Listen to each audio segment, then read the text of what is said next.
5:41 a.m. December 18, 1944, Ardennes Forest. The cold was the kind that bit bone first, flesh second. Frost clung to every pine needle, and a pale, metallic dawn pushed weakly through the canopy. American infantry, exhausted, underfed, nerves frayed to wire, moved like shadows between the trees, gripping rifles that rattled faintly from the trembling of sleepless hands. And then there was Dr. Lyle Hammond, the man no one knew what to do with. He crouched alone beside a half-buried foxhole, eyes not on the tree line, not on the sky for German Stukas, not on the churned snow where enemy boots might soon tread. Instead, his gaze fixed upward, toward a thin flock of siskins twisting erratically in the frozen air. He watched them as if the entire war hinged on the shape of their flight. Because to him it did. A sergeant stomped up behind him, breath fogging heavily. "Sir, we don't have time for another one of your nature reports. Battalion wants confirmation on artillery movement." Lyle didn't answer immediately. His pupils tracked every ripple in the flock, how the birds bunched tighter than usual, how their altitude dropped for a heartbeat, how one, the smallest, peeled off sharply as if dodging something invisible. He whispered, barely audible, "It's starting." The sergeant blinked. "What's starting?" Lyle rose slowly, snow crunching beneath his boots. His hands, thin, scholar's hands unfit for war, shook as he reached for his field notebook. "The birds are compressing their formation. They're fleeing ground-level shock waves, which means—" A distant rumble swallowed his words. Not thunder, something deeper, meaner, a rolling, subterranean growl that made the earth itself seem to hold its breath. The sergeant stiffened. "Jesus, is that?" "Artillery," Lyle finished, "heavy batteries and close." He stepped into the clearing, exposing himself recklessly, scanning the directions like a dial. His boots slipped on ice, and he steadied himself on a pine trunk, breath coming faster now, not just from cold but from the familiar churn of dread and certainty spiraling together. He pointed toward the northeast ridge. 60 seconds, maybe 70, that's the angle. They've already fired. The sergeant swore, sprinting toward the command dugout. "You better be right, scientist." But Lyle wasn't listening anymore. His heartbeat drummed in his ears. The birds, his only allies, were screaming warnings across the sky with every frantic wing beat. 70 seconds, no 50 now. Behind him, soldiers scrambled, boots slammed against frozen mud, radios crackled to life. Officers barked contradictory orders, confusion crashing through the ranks like a second enemy. "Get to cover. Pull the wounded ends." "Who said this is confirmed fire?" "This is coming from a zoologist." A zoologist. A man who, 6 months ago, had been studying finch reproductive patterns in a California lab. A man who, within the Army hierarchy, ranked somewhere between unnecessary curiosity and tolerated oddity. But right now, his voice cut through the chaos. "Down, everyone, downs." He dove into a collapsed foxhole just as the first shell ripped open the sky. The explosion tore through the clearing, a concussion so violent it turned snow to vapor and splintered entire trees into toothpicks. Shockwaves slammed low across the ground, just like the birds had sensed, and the forest lit with flashes of orange, white, and burning debris. Screams echoed, branches fell like guillotines, earth rained down in thick, suffocating clumps. Lyle curled inward, fingers over his ears, breathing in shallow gasps, waiting for the second shell, because artillery never came alone. He was right. The second barrage hit harder. Then the third. He felt each one not as explosions but as judgments. He knew if he'd been wrong by even a few degrees, even a few seconds, he would have condemned the regiment instead of saving it. When the bombardment finally ceased, the forest fell into a stunned silence. Smoke drifted lazily between the trees. Men emerged from holes, faces blackened, coughing, trembling, but alive. A captain staggered toward Lyle, disbelief carved into every line of his face. How did you know?" Lyle looked up slowly, snow melting into his hair, voice cracking with a mix of fear, relief, and something darker. "Because the birds told me," he whispered, "and they never lie about danger." The captain stared at him as if seeing him for the first time, not as a misfit academic but as something far stranger, something the Army wasn't prepared to understand. Before he could speak, before gratitude or accusation could form, a runner arrived breathless. "Sir, enemy armor moving on the East Road, orders." All eyes turned to Lyle, the scientist who claimed nature whispered war secrets. And as he pushed himself to his feet, legs unsteady, breath smoking in the cold, he felt it again, that terrible silence right before truth breaks the world open. The next decision would define everything. Long before the Ardennes, before the shells and the doubting sergeants and the near-mythic moment when birds became his battlefield compass, Lyle Hammond's world was smaller, quieter, but no less shaped by danger. He was born in 1911 in a crumbling clapboard house on the edge of the San Joaquin Valley, where the horizon stretched wide and empty, and the wind carried every secret the land refused to keep. His father died in a grain silo accident when Lyle was 7, one of those deaths the county sheriff wrote off as tragic misfortune, though everyone knew it was the result of long hours, poor machinery, and a country sprinting toward progress faster than men's bodies could endure. His mother, Evelyn, wore grief the way others wore aprons, tightly, daily, without ceremony. She moved through their home with a fatigue that seemed older than she was, yet she kept the boy alive with a fierce determination that bordered on stubborn defiance. "You listen to the world, Lyle," she told him once, pulling him away from a rattlesnake coiled beneath the porch. "It speaks, not loud, not polite, but if you're quiet enough, you'll hear it before it kills you." It was the lesson that would carve the architecture of his life. He learned early that the land communicated in patterns, how the fields shifted their color before a storm, how the sparrows vanished 3 minutes before the irrigation pumps failed, how even silence had textures, each one a warning or a promise. But his fascination, no obsession, began the day he found a wounded kestrel lying beneath a walnut tree, its wing bent at a savage angle, its eyes frantic with animal fear. Lyle should have run, should have fetched his mother. Instead, he knelt beside it for hours, studying its trembling body, feeling its pain ripple into his own skin. When he finally lifted the bird, it didn't fight him. It simply stared. And something in that gaze, a shivering mixture of wildness, fragility, and intelligence, lodged itself in him, a quiet vow he didn't yet have words for. He spent the rest of his childhood wandering the valley with a notebook and slingshot he never used. He memorized nests and migrations the way other boys memorized batting averages. He learned to imitate calls with uncanny accuracy, often startling adults when a hawk he summoned swooped low overhead. Teachers didn't understand him, children teased him, adults pitied him. But he didn't care, because the birds understood. Yet his gift came with a curse. By 14, he recognized that he wasn't simply observing birds, he was predicting them. He could sense when a flock would scatter, or when a predator lurked nearby, or when an earthquake, the valley's quiet terror, was minutes away. This ability didn't make him feel powerful. It made him feel haunted. He never told anyone, not even his mother, fearing they'd think him touched in the head. Instead, he buried himself in science with the desperation of a boy trying to rationalize the irrational. Books on ornithology, field logs from biologists, migration studies, evolutionary treatises. He devoured them all, searching for explanations that could pin his strange intuition to something empirical. He wanted logic, stability, a framework. But the world rarely offers such gifts to boys who listen too closely. College at Stanford should have grounded him, but instead it magnified the chasm inside him. His professors praised his brilliance but worried about his instinctual leaps. His peers admired his precision but mocked his hypersensitivity. Only one mentor, Dr. Mercedes Fallon, understood him in the way only another outsider can. She once found him in the aviary at dawn, sketching the restless flutter of finches during an approaching storm. "People fear what they can't quantify," she said softly. "But you, Lyle, you see the invisible, don't ever apologize for that." Her words stayed with him long after graduation, long after his burgeoning academic career began catching national attention, and long after the world lurched toward war.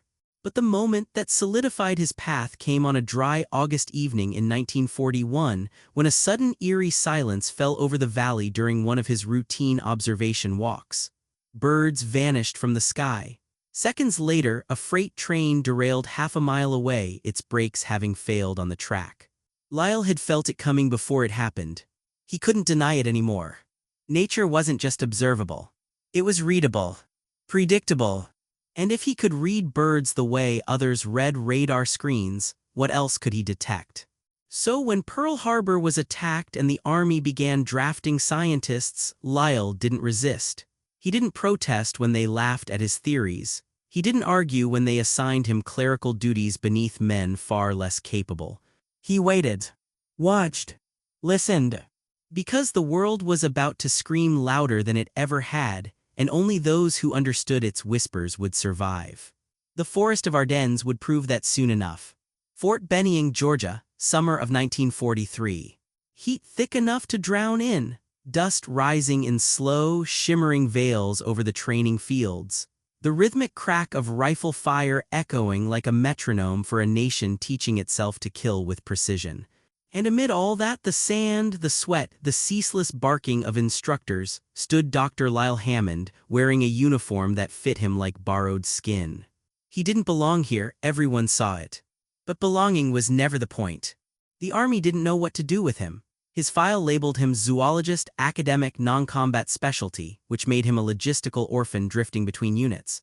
One week he was assigned to medical logistics, the next to intelligence paperwork, then inexplicably to artillery school. Perhaps some clerk thought a man who studied wing structure might appreciate ballistics. Wherever he went, officers dismissed him with the same patronizing smile. "You're here to support the war effort, Hammond, not reinvent it." Still, every night after lights out, while other soldiers wrote letters or smoked contraband cigarettes, Lyle slipped into the training fields, notebook in hand, studying the birds that nested around the barracks. Their flight patterns shifted with troop movements. Their calls changed with the thunder of artillery practice. Their evasive maneuvers tightened whenever test rounds landed off target. Something extraordinary was unfolding before him, nature responding to war not with panic but with mathematical precision. He became obsessed. This obsession did not go unnoticed. One sweltering afternoon during a training march, Sergeant Roscoe Grisham, a man built like a brick wall welded to a bad attitude, called him out. "Hey, bird doctor," Grisham yelled, "you talkin' notes on how the pigeons respond to Army boots?" The platoon laughed. Hammond didn't. He simply adjusted his canteen strap and kept walking. But that night, Grisham cornered him behind the motor pool. "Look," the sergeant grunted, "nobody gives a damn about your birds. This is the Army, real war. You're gonna get somebody killed if you keep chasing fairy tales." Lyle's jaw tightened. "What if the things I notice can prevent someone from dying?" Grisham scoffed. "Nature doesn't win wars, artillery does." But Lyle wasn't deterred. Because by then, he had begun assembling something unprecedented. A cross-disciplinary theory that merged ornithology with acoustic physics, atmospheric pressure modeling, and battlefield psychology. He charted how sparrows reacted milliseconds before shockwaves reached human ears, how crows abandoned tree lines hours before shelling began, how migratory birds altered altitude in response to distant artillery rumble. He wasn't imagining patterns. He was quantifying them. And slowly, begrudgingly, a few began to see the value in this strange soldier. One of them was Lieutenant Marcus Hanley, a soft-spoken, sharp-minded officer who'd studied meteorology before the war. He caught Hammond sketching the flight arcs of nuthatches outside the barracks. "What do you see?" Hanley asked. "Movement without context," Lyle replied, "is noise. With context, it's prophecy." Hanley blinked. "Explain." That night, under a flickering lantern, Hammond laid out the foundation of what would one day be called behavioral combat forecasting. He showed how birds, with their heightened sensitivity to ground vibrations and air pressure gradients, detected artillery positioning earlier than any human observer.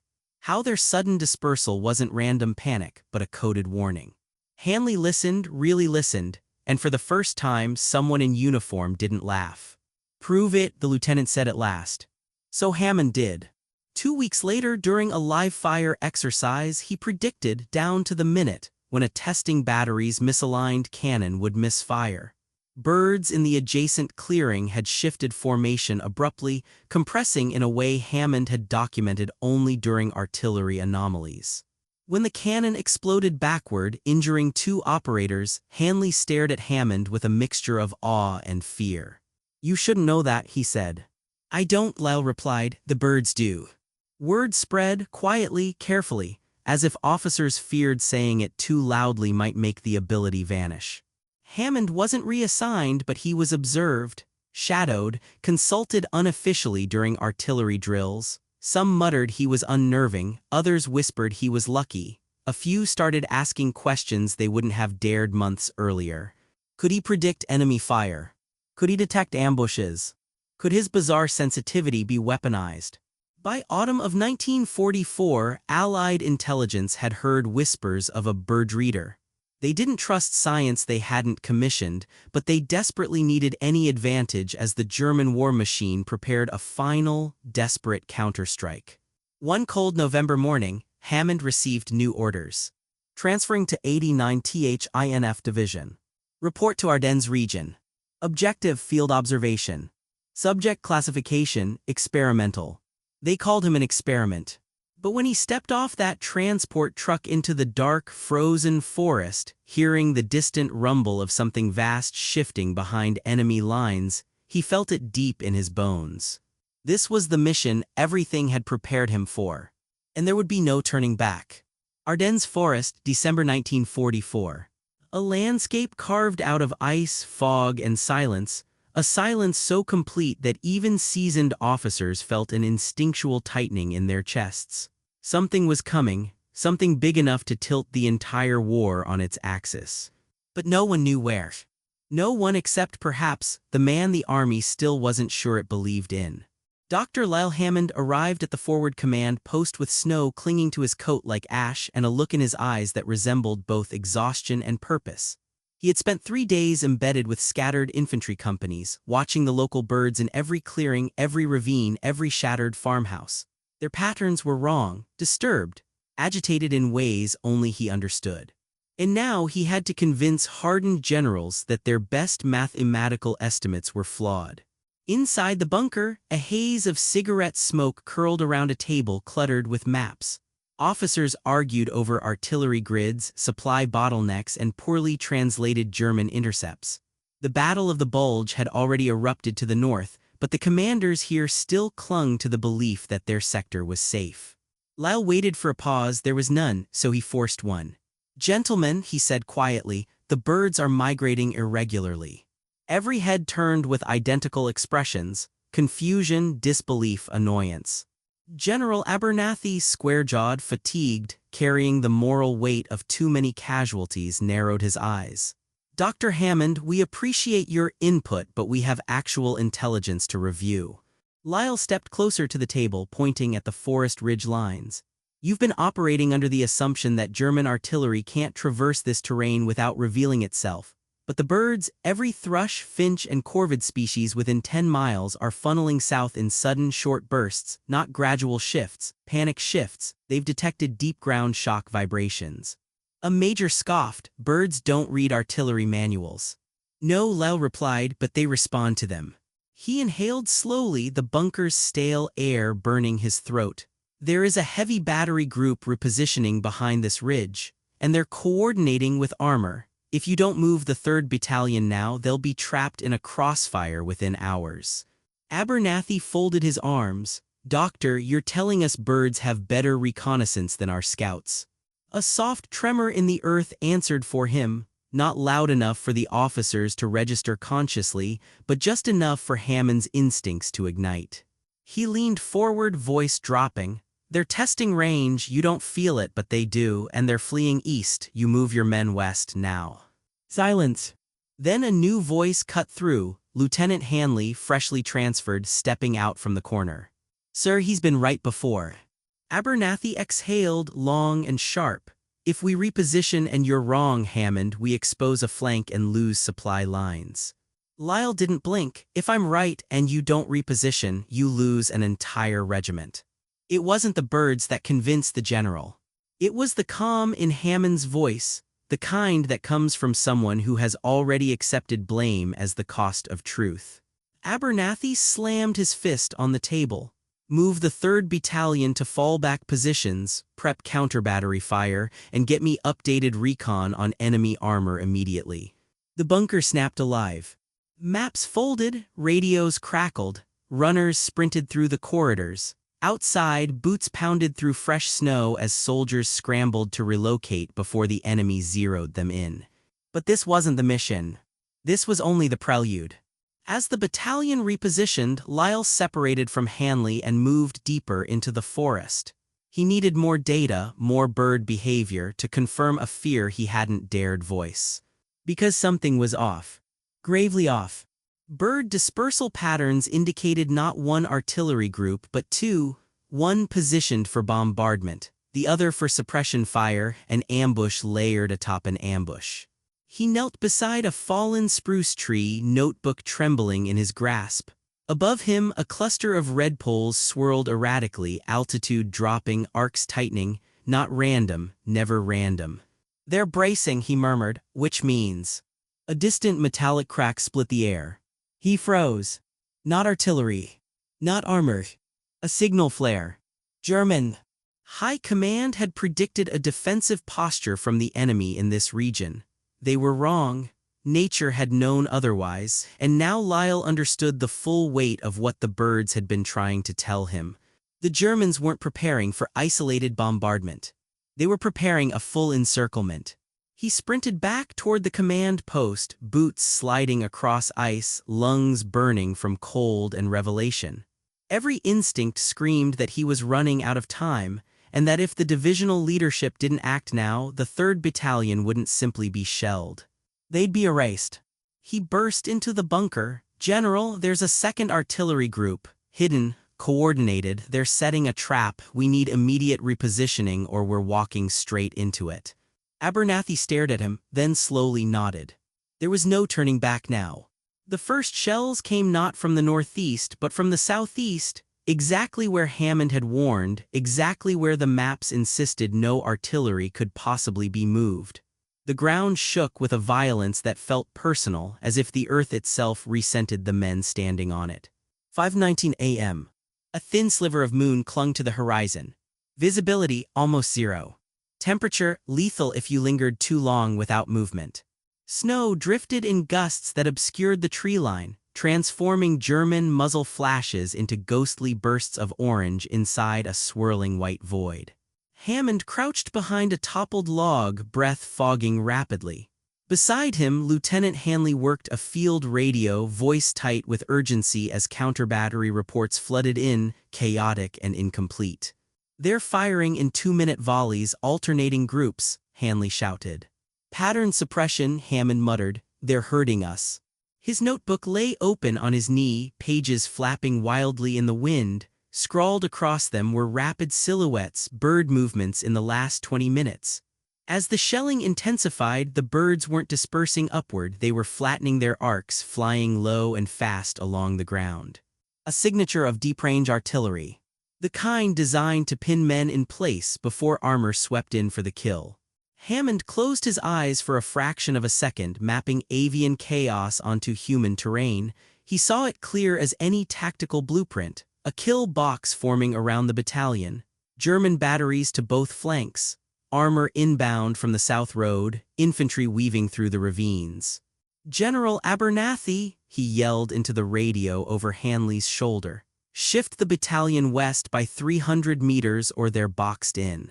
Abernathy's voice crackled back. "We can't move pinned down."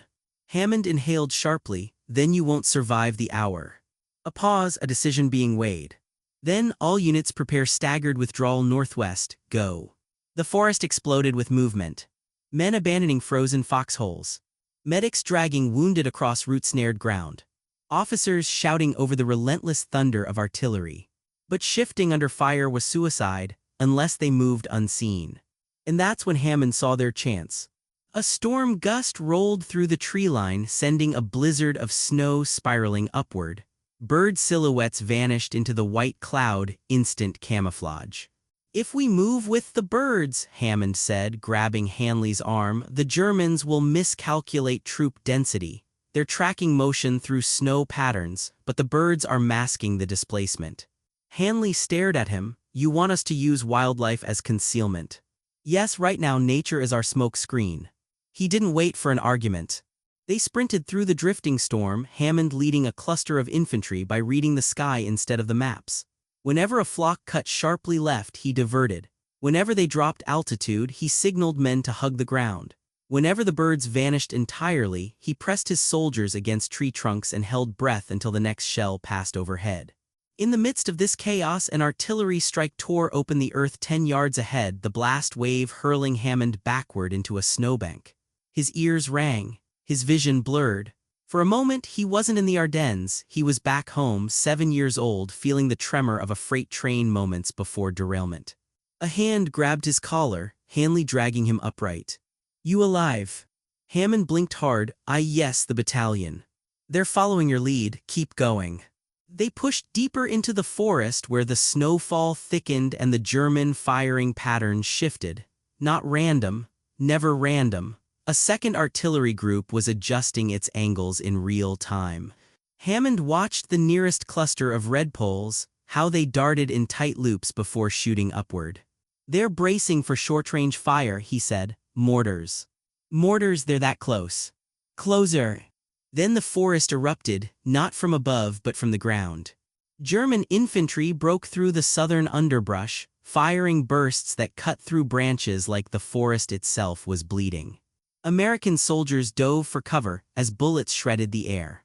Hanley returned fire. Hammond pressed against a tree, heart pounding, but his mind sharper than ever.